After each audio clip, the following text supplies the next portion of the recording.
আসসালামু আলাইকুম। আবারও চলে এসেছি নতুন আরও একটা ভিডিও নিয়ে।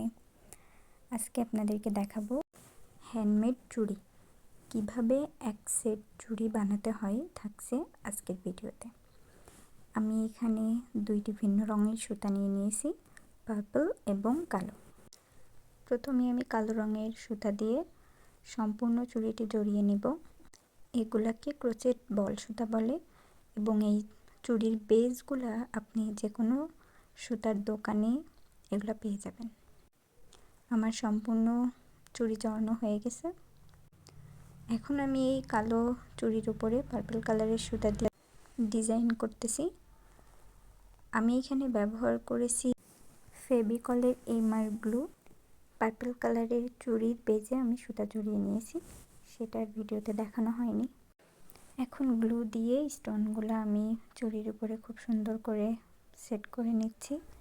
বিভিন্ন শেপের কুন্দন ব্যবহার করেও চুড়ির অনেক সুন্দর ডিজাইন করা যায়। আমার কাছে এই স্টোনগুলো ছিল, এই জন্য আমি এটাই ব্যবহার করেছি। আমার সবগুলো স্টোন মোটামুটি বসানো শেষ। এরপর আমি স্টোনের চারিপাশে আবার একটু গ্লু লাগিয়ে এটাকে সুন্দর করে কালো রঙের সুতা দিয়ে সেট করে দেব।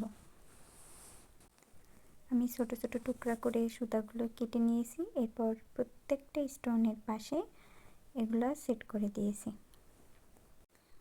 যদিও এটা একটু ঝামেলার কাজ, কিন্তু ধৈর্য নিয়ে করলে তখন আর ঝামেলা মনে হবে না।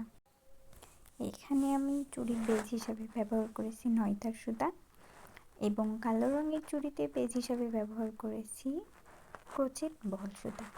আপনারা চাইলে যে কোনো সুতা ব্যবহার করে করতে পারেন। এটা সিল্ক সুতা দিয়ে বা রেশমি সুতা দিয়েও করা যায়।